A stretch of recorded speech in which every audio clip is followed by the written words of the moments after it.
this is Arpan. I am the host for today's session. Uh, thanks everyone for joining today, this Saturday, on 66th episode on Ganiki Tech Talk session. Today, we will discuss about the EV startup related subject. Today's speaker is Mr. Abhimanyu Hande. He is a co-founder of Amplif Green Private Limited. Mr. Abhimanyu has several years of experience in supply and operations in different companies.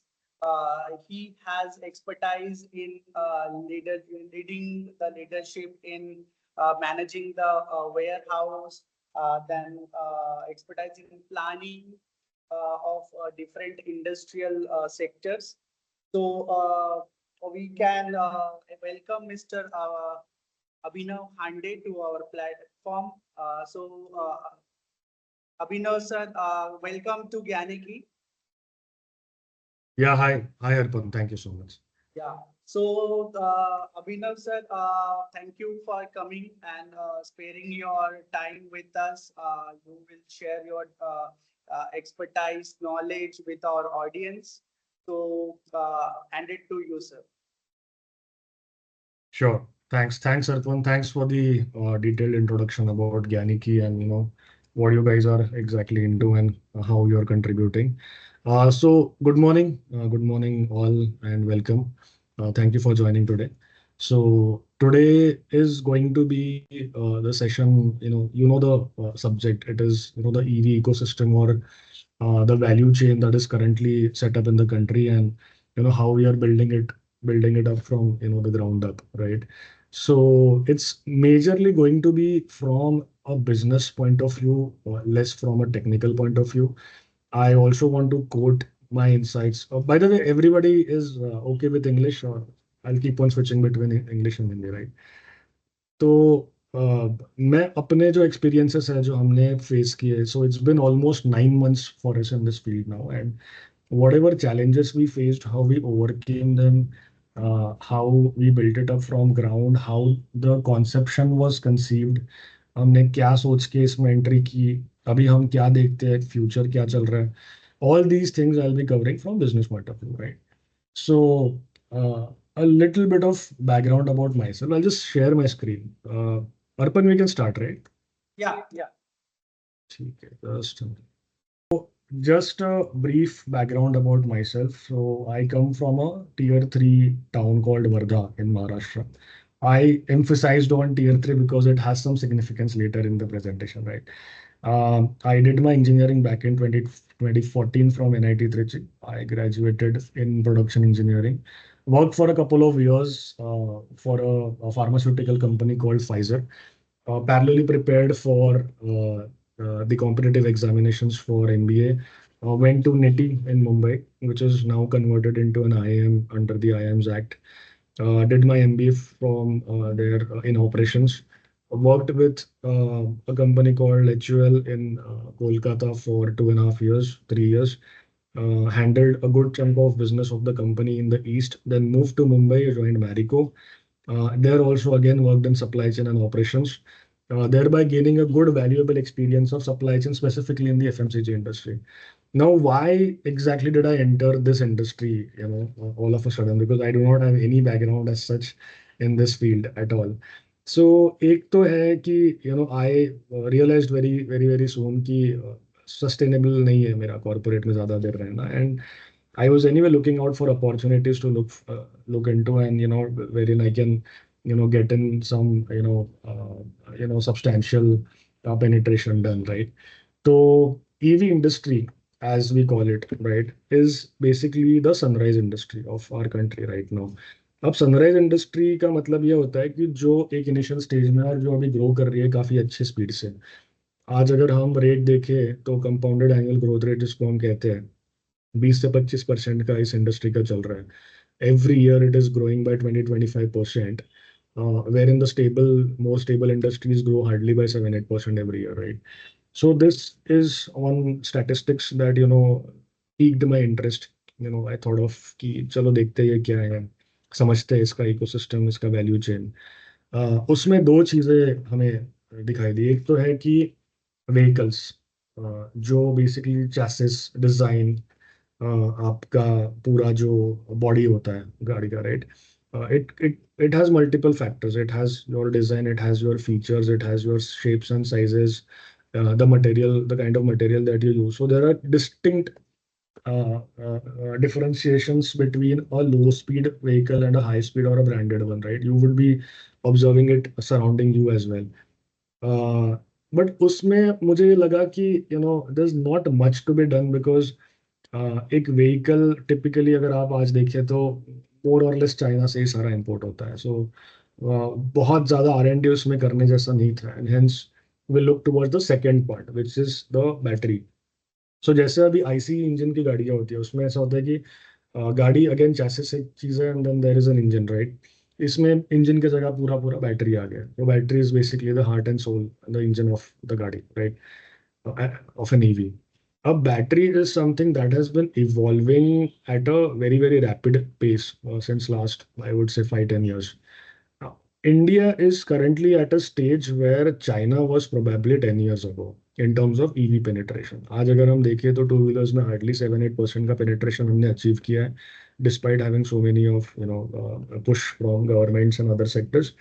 But it has grown at a very rapid pace. So that's the beauty of this industry कि ये grow काफी अच्छे से कर रहा है। सो battery में हमने देखा कि lot of technologies and lot of new things and lot of R&D is happening, which is something that we can capture.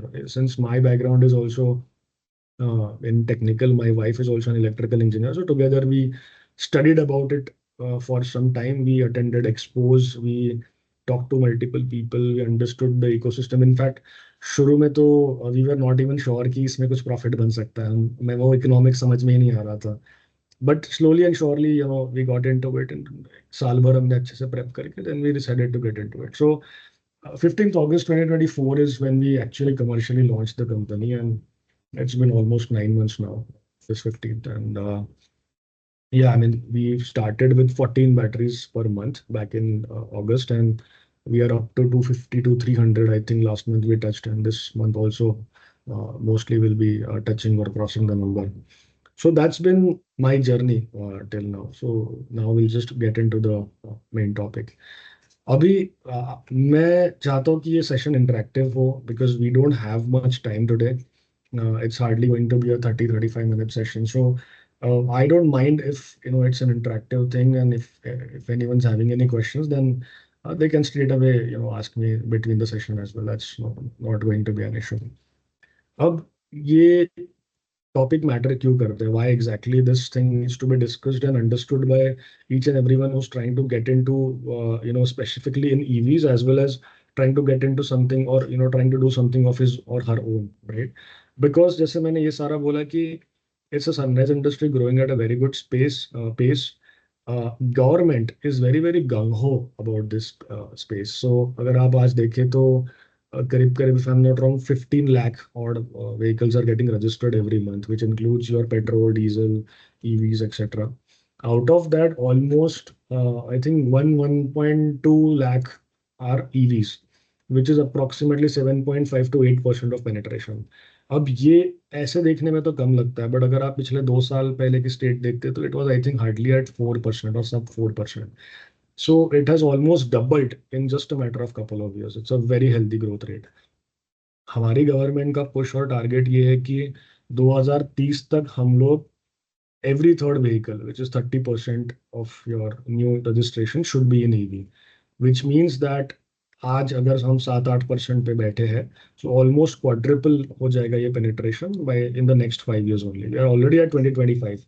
जब मैंने ये स्टडी वगैरह करना चालू किया, it was 2023. I used to think कि बहुत टाइम है अभी 2030 को, देखते देखते 2 साल निकल गए, and the penetration is also increasing, and hence this needs to be looked at very, very seriously, because there are ample opportunities available in this ecosystem. Batteries हो गई, आपकी सर्विस में हो गया.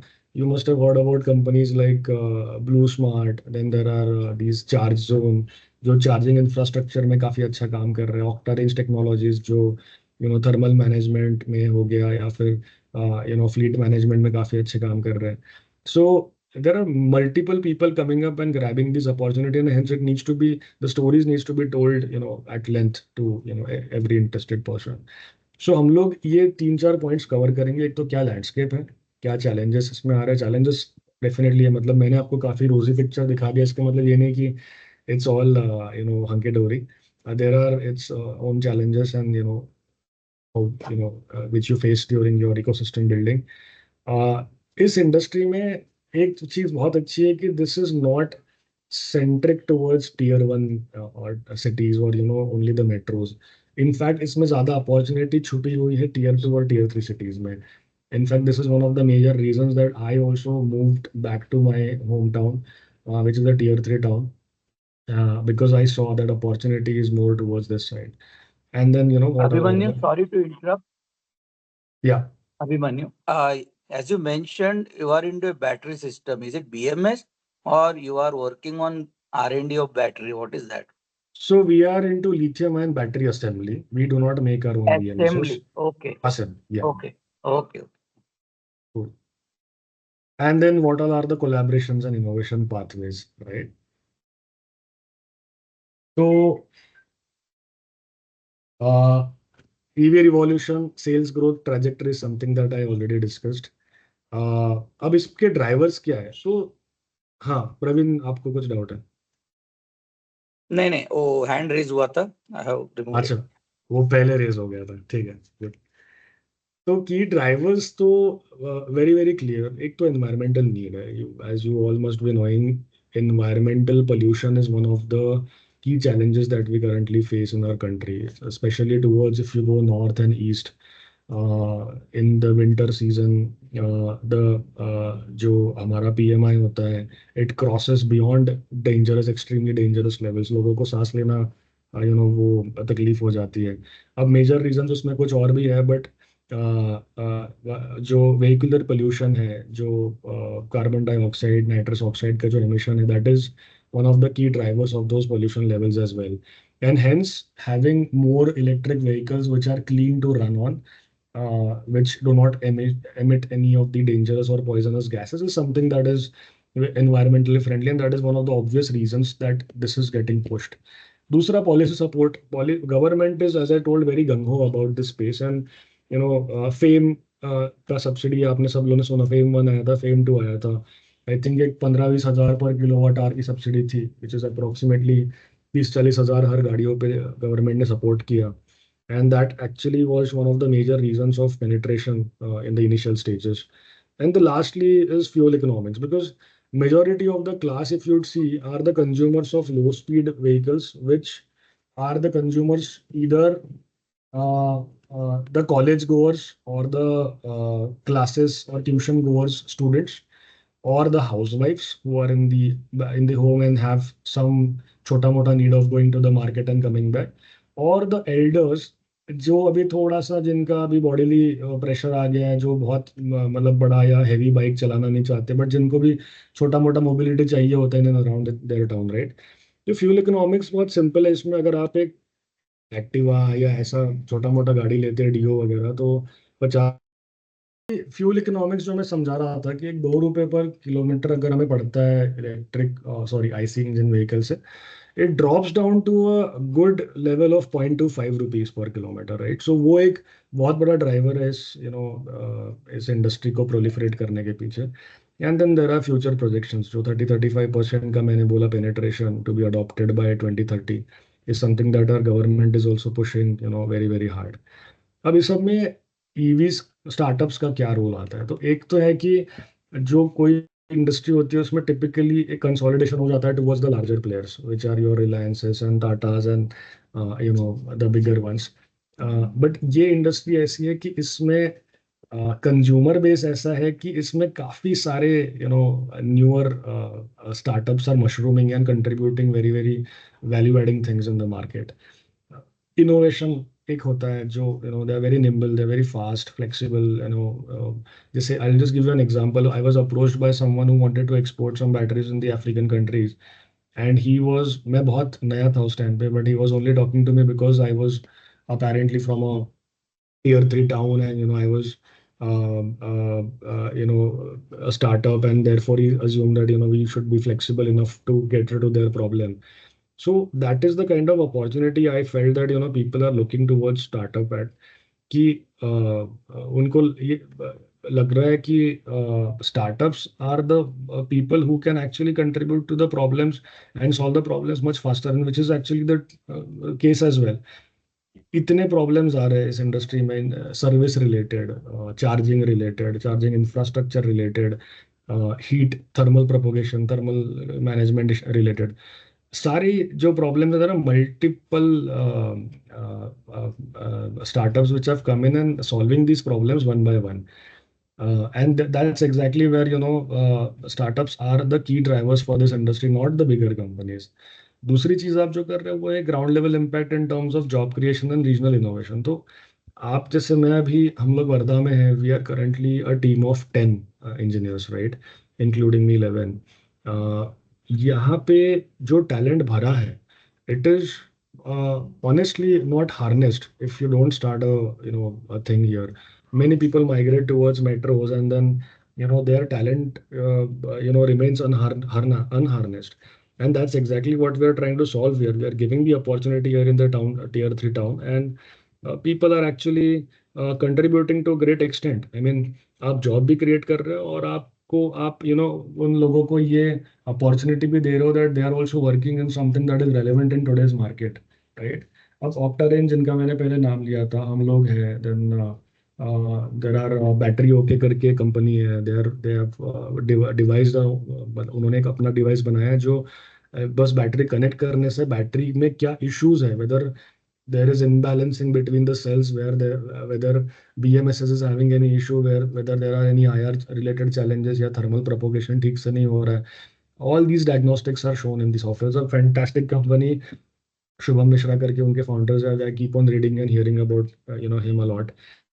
So all these startups have come in in very very recent time. 1-1.5 साल में इन लोग ने ऊपर आके real problem solve किए, and hence we are very important in the whole EV eco space. अब क्या इसमें challenges नहीं आते? बिल्कुल आते. तो what all are the challenges? एक तो है कि बैटरी बनाना, लिथियम बैटरी बनाना, अगर आप SOP पढ़ोगे तो it seems very simple. It basically an arrangement of cells in series and parallel, and then depending upon the capacity you arrange the cells and you connect. आप BMS लगाते हो, आप उनको weld करते हो together, and you feel that you have made a battery, but in reality it is much more complex than that. आपको एक quality product बनाने के लिए काफी अंदर तक घुस के समझना पड़ता है. कौन सी केमिस्ट्री में यूज करूँ, उसके क्या इम्प्लीकेशंस होंगे, कौन सा BMS में चूज करूँ, उसके क्या इम्प्लीकेशंस होंगे, निकल स्ट्रिप के थिकनेस तक हमें जाना पड़ता है, so as to understand the performance and reliability of a product. उसके बाद थर्मल इश्यूज आते हैं. There are multiple ways to mitigate those thermal issues. जैसे मैंने बोला, ऑक्टा रेंज, फास्टर चार्जिंग, ये सारी चीज़ें जब हम इम्प्लीमेंट करते हैं तो थर्मल एक ये चीज़ होती है जो काफ़ी अफेक्ट करती है बैटरी को. टिपिकली BMS से सपोर्ट करते हैं 60-65 डिग्री तक. उसके बियॉन्ड BMS भी गिव अप करके आपकी बैटरी कट ऑफ कर देगा. सो टेक्निकल चैलेंजेस तो डेफिनेटली है. दूसरी चीज़, ये कैपिटल इंटेंसिविटी तो है. मतलब अगर आप इस इंडस्ट्री में घुसना चाहते हो तो एटलीस्ट एक 50 odd lakh, एटलीस्ट CR का इन्वेस्टमेंट आपको करना पड़ता है. बिकॉज ये ऐसी इंडस्ट्री नहीं है जिसमें आपने कुछ 2-4-5 लाख लगा के चालू कर दिया. Because you actually going to have some assets created, some machineries installed, and a good R&D team taken in inside, and get the production done. So थोड़ा सा इसमें कैपिटल इंटेंसिव भी होती है इंडस्ट्री. सप्लाई चेन गैप्स, जैसे मैंने बोला कि सेल्स कौन सी चूज करने हैं, फिर वो कहाँ से लेने हैं. अब मेरा जो है पूरा करियर आप देखोगे तो सप्लाई चेन में गया है, but still I face lot of issues while establishing my initial supply chain. अब इसमें एक बड़ा चैलेंज है कि we have a lot of dependency on China. Why? Because जो हमारे लिथियम आयन सेल्स होते हैं, typically we use the cylindrical cells या प्रिज्मेटिक सेल्स भी, 2-3 टाइप के सेल्स है, वो सारे के सारे मेजरली चाइना से इंपोर्ट होते हैं. एंड जब आपका किसी कंट्री के ऊपर भारी डिपेंडेंस होता है, then you are basically bound by the price fluctuations, you are bound by the supply fluctuations. For example अभी चाइनीज हॉलीडे चल रहे थे, आई थिंक दिसंबर एंड से लेके जन मिड तक, एंड देयर वाज मतलब गायब हो गए थे इन्वेंट्री, सेल्स मिल ही नहीं रहे थे मार्केट में, and because of which I personally lost a lot of orders की सेल्स ही नहीं मिल रहे हैं। अब बिकॉज डिपेंडेंस इतना है कि उनकी छोटी मोटी चीज़ों से भी आपको बहुत फर्क पड़ता है, तो आपको काफी उसमें प्री प्लान करके चलना पड़ता है, आपको ये समझनी पड़ती है साइकिल्स। फॉर एग्जांपल अभी मुझे ये साइकिल समझ गई है, next year of course will be better prepared for a December and January period, right. तीसरी चौथी बात सर, ये टैलेंट डेवलपमेंट, जैसे मैंने बोला कि इधर you have readily available people, अब because it's a new industry, there are few people who have worked in this. जैसे अभी आईटी इंडस्ट्री हो गई, इसमें काफी सारे लोग होते हैं, उनको पता होता है क्या करना है क्या नहीं करना है, good experienced people are available, but यहाँ पे ये नई इंडस्ट्री होने के कारण लोग कम है। So either you need to hire them at a higher cost, या फिर आप अपने टाउन अपने लोकल में आप लड़के तैयार कीजिए जो बेसिकली आपको कंट्रीब्यूट करेंगे, which is exactly what we have also done. We have 100% homegrown talent in our company, and we have learned from scratch. Of course, जो हमारे consultants थे उन्होंने हमें शुरुआत में बताया, सिखाया, समझाया, but there's a lot of R&D that goes in after that as well, because it's not, as I said, कि वो SOP के हिसाब से तो समझा देते हैं, but हर एक चीज़ के क्या implications है वो आपको कर करके ही समझ में आता है, which is exactly what we have done. उसके बाद आता है regulatory hurdles, the last and foremost thing, sorry, the last thing, क्योंकि Indian government has made sure, and thankfully so, कि because a lithium battery is in a way an unstable product. I wouldn't say unsafe, I'd say unstable because of its chemical nature. So you must all been hearing about the incidences that happen. Battery में आग लग गई, कुछ explosion हो गया, उसके कारण आजू बाजू में भी बहुत नुकसान हो गया, etcetera. So government wants people to drive this thing ahead, but drive it responsibility and safely, and hence automotive industry standards एक process है under which you need to acquire certain certifications through agencies like ARAI, ICAT, NATRAX, etc., which certifies you and which tests and approves your batteries to be safe. ये एक last hurdle होता है, and it is basically mandatory for you to acquire these certificates, right? At least for the higher speed vehicles. अब ये सारे challenges के through हमने कैसे mitigate किया, how we moved forward and what has been our journey like, right? So सबसे पहला, जैसे मैंने बोला कि sourcing का issue होता है, जैसे आपको जब प्लांट लगाना है तो ही आपको तभी आपको डिसाइड करना है कि which cells you'll be working with, when you have no idea about the market. So we decided कि हमें cylindrical cells के साथ हमें करना है, and then accordingly then our plant was set up and designed, and then quotations were flown in. अब इसमें आपके सप्लायर्स कौन है, आपके वेंडर्स कौन है, बिकॉज ये जो मार्केट है like any other market, India में काफ़ी काउंटर फिटिंग है, काफ़ी इसमें बोगस सप्लायर्स बैठे हुए जो आपसे एडवांस पेमेंट लेके आपको माल डिलीवरी नहीं करी। इनफैक्ट मैंने शुरुआत में 10-15 हज़ार इसमें गवाए थे। एक बंदे को मैंने 2 बैटरी मंगाई थी एंड साइकिल की, and then he just vanish, he just stopped picking up my calls, right. तो आपको ये काफ़ी अच्छे से समझना पड़ेगा। इसके लिए आप एक्सपोज जा सकते हैं, आप वहाँ पे लोगों से मिल सकते हैं, उनका ड्यू डिलीजेंस, उनके जीएसटी सर्टिफिकेट, उनके फैक्ट्री विजिट वगैरह वगैरह करके। देयर आर ऑल्सो पीपल हैं जहाँ पे वो दूसरों की फैक्ट्री दिखा के आपको बताएंगे कि मेरा सब सेटअप है, एंड देन आपसे पैसे लेके आपको कुछ भेजेंगे। ऐसे भी बहुत लोग हैं, so you have to be very careful about it. So this was not a process of short time. हमने 6-8 महीने अच्छे से बात करके, समझ के, विजिट्स कर करके we got to understand that who are the credible ones. Also, I was fortunate to have a consultant on board with us, Mr. Rahul Bolini, who is the cell expert, lithium cell expert. He actually guided me in the beginning a lot. So, if at all any of you are interested, you can connect with him as well. You can get his contact number from me. Next is आपका production. आपने setup कर लिया, आपने supplier setup कर लिया, अब आपका production सीखना है, समझना है आपको, राइट। सो आपके एसओपीज क्या कहते हैं, आपकी लाइन कैसे डिजाइन करनी है, आपको किस कैपेसिटी की बैटरी बनानी है, आपको खुद भी ट्रेन होना है because you are also new like I was, and then you also need to train your crew, right. So that's the next step. First you need to build your product. आपको वो check भी करवाना है, आपको वो test भी करवाना है। ऐसा नहीं कि आपने एक पर्टिकुलर बैटरी बना दिया और बेच दिया मार्केट में। Just to give an example, हम लोग मतलब मुझे इतनी कम आइडिया थी शुरुआत में कि हमने बस बैटरी बनाई विद एसओपी एंड उसको बैटरी के बॉक्स में डाला और 2 वायर निकाल के दे दिया एक OEM को। एंड आई सेड कि हाँ ये लो हो गई आपकी battery. I did not even know कि उसमें कनेक्टर लगाना पड़ता है, डिड नॉट नो कि उसमें वो PG7 हम कहते हैं, वो प्लास्टिक ग्लैंड होती है which stops your outside ingression from entering the battery. हमने कुछ नहीं लगाया था, बस 2 गड्ढों में से वायर निकाली और बिना कनेक्टर लगाए उसको दे दिया था। तो आपको काफी टाइम थोड़ा बिताना पड़ता है to understand the nitty gritties and of each and everything. And then उसके बाद ऑफ कोर्स आप थोड़ा स्केल अप की तरफ देखते हो, आप अपनी कुछ USPs डेवलप करते हो, कुछ आपका डिजाइन स्टैंडर्डाइज करते हो। तो there are batteries would be seeing कि उसमें 2-3 तरीके के कनेक्टर होते हैं।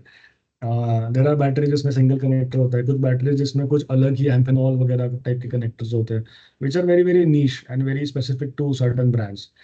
आपको ऐसा कुछ डेवलप करके and then you go into market. So this is where we got the product ready. So हमारा we always work towards standardisation, because हमारा ये था कि किसी अगर स्पेसिफिक ब्रांड या गाड़ी के हिसाब से अगर हम बैटरी डिजाइन करेंगे तो will be restricted towards that market or that brands or Gadi's market. But what we wanted to do is to make it standardized. In fact, that's what I personally also feel that this industry needs to be standardized, at least in terms of battery shapes and sizes and types, so that interchangeability comes in the market, right?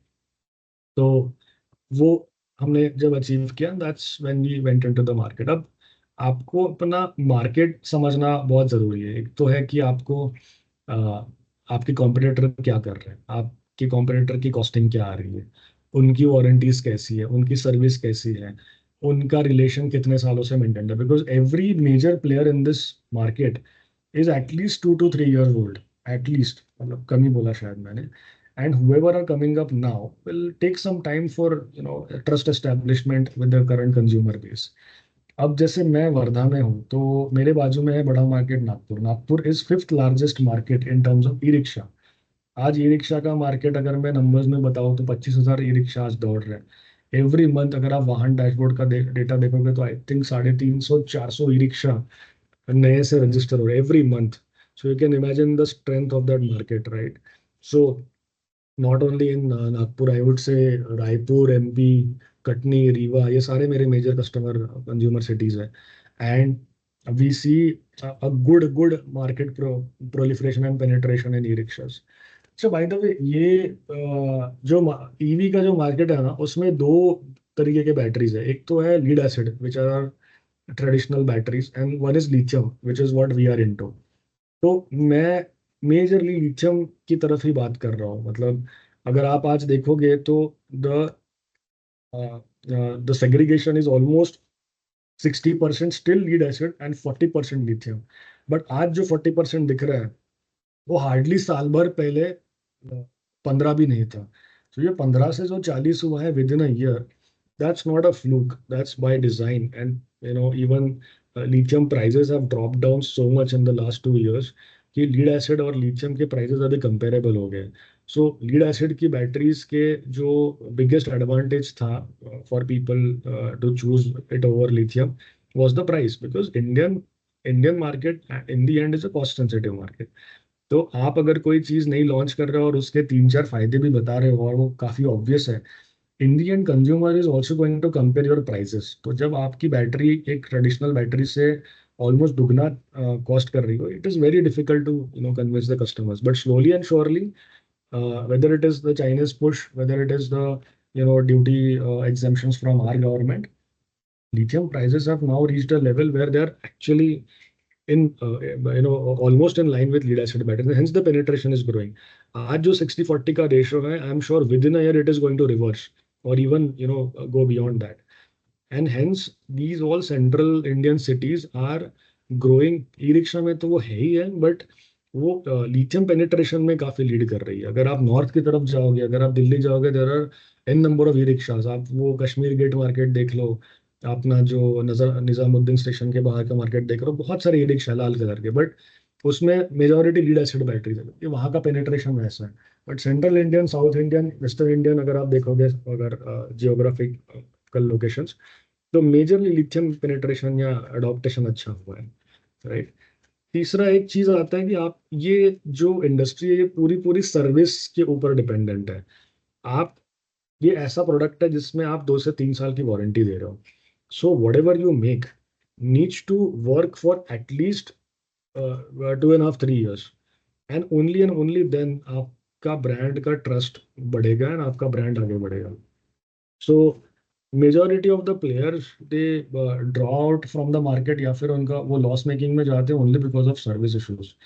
अगर आप local level पे है, अगर आप local level पे service दे सकते हैं तो you will always be preferred, even if you're dearer by let's say a couple of thousand rupees over the next competitor, क्योंकि batteries is not a full proof concept, उसमें फिर भी issues आते ही है.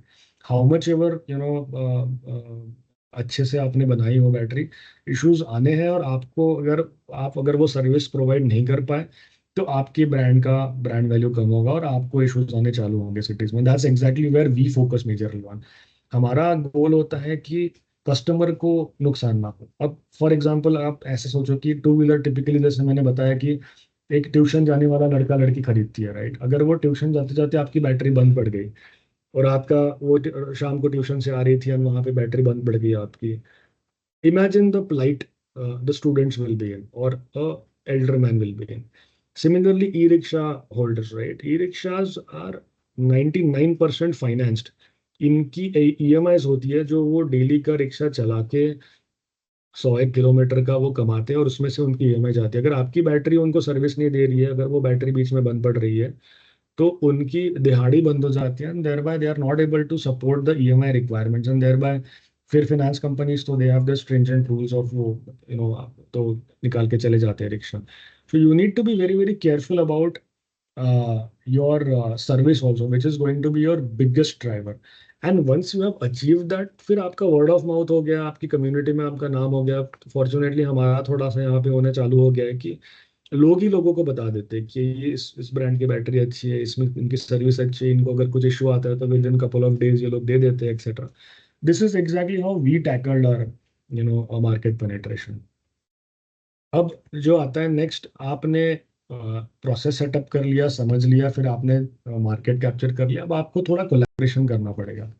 अब there are lot of technical experts होते हैं, academic experts होते हैं. So I have few people who are PhDs in let's say renewable energy space, जो समझते हैं क्या रिक्वायरमेंट आती है, जो समझते हैं क्या इश्यूज आते हैं, जो समझते हैं कि किस तरीके का मार्केट कन्वर्जन हो सकता है. अब to give you an example, एक बंदे ने मुझे एक आइडिया दिया था कि he is a respected professor in fact, कि आप जो अभी दिसंबर में जो शादियों का सीजन रहता है उसमें जनरेटर्स लगते हैं बड़े बड़े, राइट.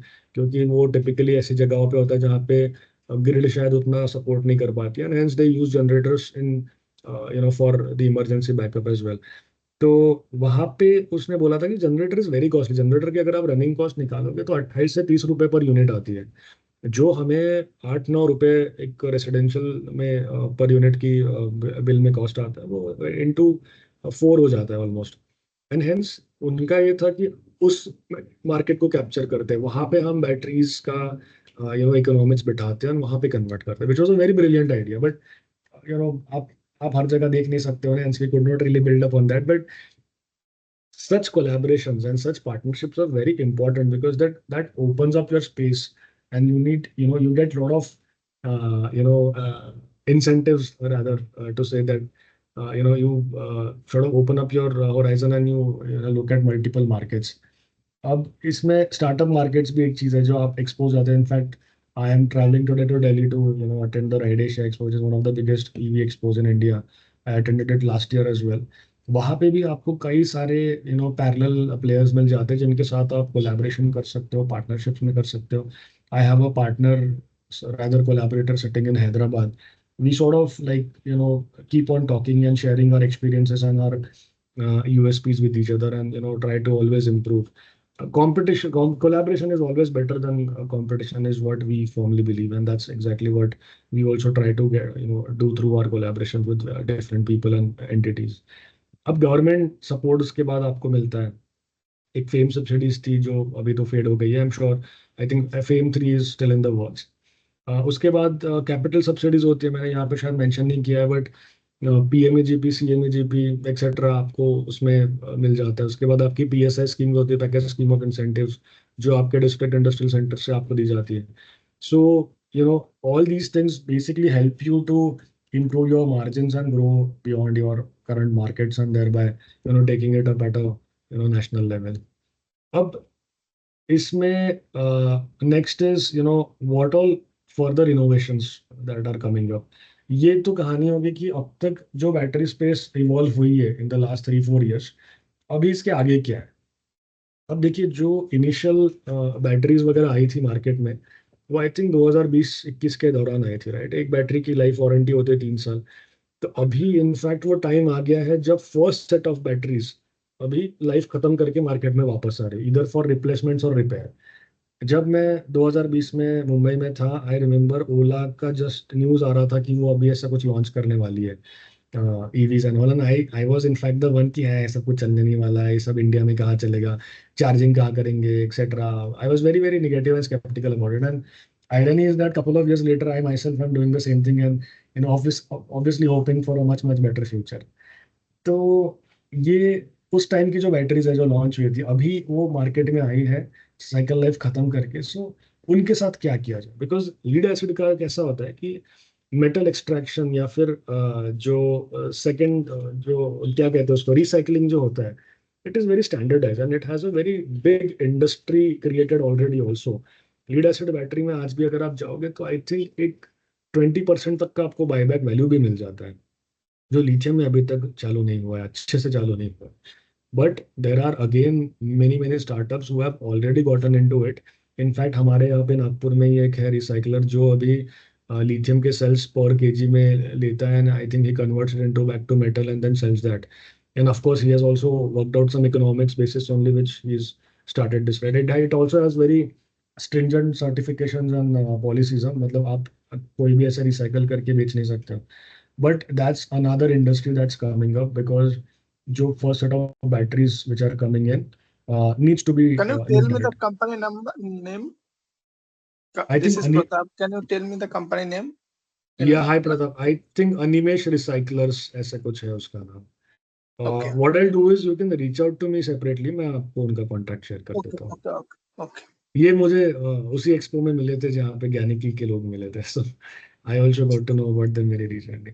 But point is कि अगर अगेन जैसे मैंने बोला कि टियर 2 टियर 3 लेवल पे अगर लोग आ रहे हैं रिसाइकलिंग में, तो ऑफ कोर्स इट्स डुएबल और इकोनॉमिक्स भी उसका डुएबल होगा. तो ये एक फैंटास्टिक इंडस्ट्री है जिसमें अभी सनराइज के भी पहले की स्टेज पे है और इसमें अच्छा काम हो सकता है. दूसरा BMS हो गया आपके. Smart BMS is one thing that have come in which is old thing now. But आपके ऐप के साथ कनेक्ट करना, आपका डायग्नोस्टिक बताना, आपके इसमें क्या एग्जैक्टली इशू है वो समझाना. There are these active balancer BMSs, JK करके कंपनी हम उसका यूज करते हैं.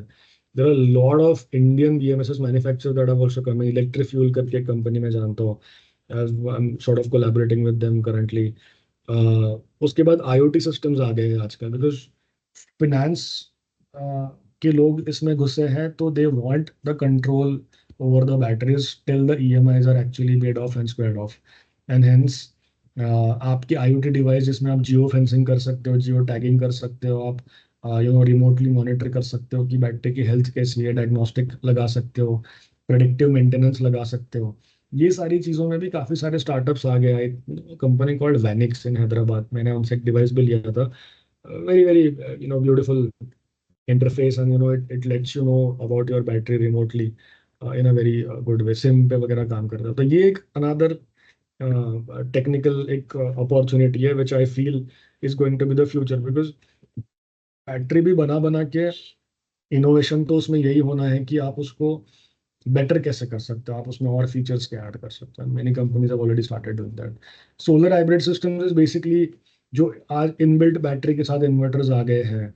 So you guys must have heard about the policy, right, कि गवर्नमेंट ने अभी जो सोलर सिस्टम के थ्रू वी वर एक्सपेक्टिंग कि पूरा हमारा सोलर जनरेटेड नेट ऑफ हो जाएगा. उसमें भी I think there was one policy that had just come in कि पीक कार्स में आप सोलर से जनरेटेड आप यूज नहीं कर पाओगे, वो आपका नेट ऑफ नहीं होगा. And hence people are actively moving towards batteries and thereby lithium batteries, because these are the more feasible ones, wherein they can store the energy and use during those peak hours so as to save the bills. I think वो प्रस्ताव शायद अभी drawback हुआ है because of some pushback from the various level of entities. But that's another opportunity. देखो जो issues आते हैं टिपिकली अपॉर्चुनिटीज उसके सोल्यूशन में ही होते हैं। अब ये एक जो इशू आ गया है कि अच्छा टी पीक पर पीक टाइम में हमें यूज नहीं करने मिलेगा solar generated unit, so it's an opportunity for battery manufacturers अगर देखा जाए तो, राइट। सेकेंड इज स्टैंडर्डाइजेशन, जो मैंने बोला कि इतने multiple shapes and size of batteries है कि मेरे जो फैब्रिकेटर है बैटरी बॉक्सेस के, he gets fed up with me कि आप हर बार एक नया शेप एंड साइज लेके आ जाते हो, and I have to convince him every time कि मैं क्या करूँ, गाड़ियाँ ही अलग अलग शेप्स एंड साइज की, और बैटरी में भी उसके हिसाब से हमें डिजाइन वेरी करना पड़ता है। तो उस वो एक बहुत बड़ा पेन पॉइंट है मुझे ऐसा लगता है, क्योंकि लोग डिफरेंशिएशन के नाम पे और थोड़ा सा बेटरमेंट के नाम पे काफी अलग अलग तरीके की शेप्स एंड साइज के रिक्वायरमेंट ला रहे हैं। Battery people are the ones who have to adopt to it accordingly. इसमें जब स्टैंडर्डाइजेशन अगर उसकी तरफ हम काम करते हैं किसी ओईएम के साथ या किसी बड़ी कंपनी के साथ, so that is where we basically can make it more better for the everyday man. अगर किसी को हमारी आज अगर फॉर एग्जांपल जॉय की बैटरीज आ गई, जॉय की बैटरीज को अभी हो गया फेज आउट हो रही है, 3 साल हो गए, उसमें XT90 करके कनेक्टर आता है which is difficult to get these days. आजकल मेजरली लोग एंडरसन यूज करते हैं या एम्फिनॉल यूज करते हैं या वो चिगोरी कनेक्टर करके आता है वो यूज करते हैं, बट XT90 बहुत कम चीज़ों में यूज होता है। मेरे पास कुछ बैटरीज आती है रिप्लेसमेंट रिपेयर के लिए, तो बाकी सब तो हम कर सकते हैं, बट वो कनेक्टेड ढूंढना डिफिकल्ट हो जाता है। सो जितना ज्यादा स्टैंडर्डाइजेशन होगा उतनी अच्छी से सर्विस हो पाएगी, उतने अच्छे से स्पेयर पार्ट अवेलेबल हो पाएंगे। So that's something that can be work towards. उसके बाद परफॉर्मेंस एंड सस्टेनेबिलिटी के लिए R&D का तो कोई लिमिट नहीं है, मतलब the more you do the more you can get into it. And जैसे मैंने 2-3 कंपनीज के नाम लिए, बताया कि वो किस में कैसे चेंज कर रहे हैं। एक कंपनी है वॉटवेव करके, I know the founder very well, they are working in Ahmedabad, working towards wireless charging. So they're developing a device which could be, let's say, put in inside the ground, let's say outside your shopping mall or theaters, जहाँ पे आप गाड़ी खड़ी करके रख दो और जब तक आप शॉपिंग या पिक्चर वगैरह देख के आ रहे हो आपकी गाड़ी चार्ज हो जाएगी। आपने देखा होगा यूरोपियन कंट्रीज में अभी वो भी चालू हो गया कि रास्तों में उन्होंने वो डाल के रख दिए सिस्टम, तो आप उस रास्ते पे जब अपनी गाड़ी या बाइसिकल चलाते हो तो आपकी गाड़ी आप उस पे चलने से अपने आप चार्ज हो जाती है। So these are all the next big things or R&D things in the EV industry which can actually get you in that next phase uh, in this industry. So that was majorly about the industry that I had to share. And the key takeaways that I can probably note down are, I told you the opportunities that are beyond metros, right? जो tier 2 tier 3 city है यहाँ पे major chunk बैठा हुआ है। I was actually in Mumbai for 3 years, और मैं वहाँ पे जब रिसर्च कर रहा था उसी टाइम पे फॉर्चुनेटली था, तो मैं देख रहा था काफी कि यहाँ पे कैसा पेनिट्रेशन है, टीयर 2 में कुछ मिलेगा नहीं मिलेगा, मार्केट तो पूरा वहाँ पे है। जब मैं यहाँ पे मूव हुआ तो मुझे रियलाइज हुआ कि ये तो पूरा उल्टा है, मार्केट तो यहाँ पे है, मैन्युफैक्चरर्स वहाँ पे है शायद। तो it could be because of the lack of infrastructure for charging. जैसे मैं एक बिल्डिंग में रहता था, मेट्रोज में तो बिल्डिंग्स रहते हैं, वहाँ पे नीचे किसी के पास स्पेस है, किसी बिल्डिंग के पास स्पेस नहीं है। And then I asked my landlord कि मैं ईवी लेने का सोच रहा हूँ, तो मुझे वो चार्जिंग में अपने खिड़की से वगैरह डाल सकता क्या? I was blatantly denied. ये बोला गया कि नहीं नहीं, आप ये सब नहीं कर सकते, चुपचाप पेट्रोल की गाड़ी चलाओ। तो ऐसे कुछ चीजें हैं। फिर वहाँ पे दूर दूर चीजें हैं, अगर टिपिकली आप 50-60 किलोमीटर की माइलेज की गाड़ी लेते हो तो आप एक चार्जिंग में उतना जा ही नहीं पाओगे। Multiple challenges that are coming up in the metro cities, and उसके अलावा भी बहुत सारे वहाँ पे चैलेंजेस होते हैं, because of which I believe that good penetration is happening towards the non-metros, and that's where the actual मूला जिसको बोलते हैं वो छुपा हुआ है। Ecosystem building, not just product, is something that I also explained कि कैसे हमें पूरा सोर्सिंग से लेके मार्केट तक हमने भी बिल्ड किया है, and that is how this industry works. आप सिर्फ एक चीज की तरफ ध्यान देके सिर्फ प्रोडक्ट बना के आप नहीं बैठ सकते हो। Trust, service and compliance. Service जैसे मैंने बोला कि is one of the major factors in driving this industry forward. आप अगर सर्विस नहीं दे सकते हो तो आप लॉन्ग टर्म नहीं जा सकते इस इंडस्ट्री में। It is very very clear to me, and it's very very clear to the consumers as well, क्योंकि अगर 2 महीने में आपकी बैटरी में कुछ हो गया और आप सर्विस नहीं दे पाए उसको, तो no customer is going to come back to you. And of course then collaborations and the government support, that is critical. तो these hopefully are the key takeaways, and that I was able to touch upon these points. I've given my contact information here. We are available on LinkedIn. I have my numbers and email ID also given here.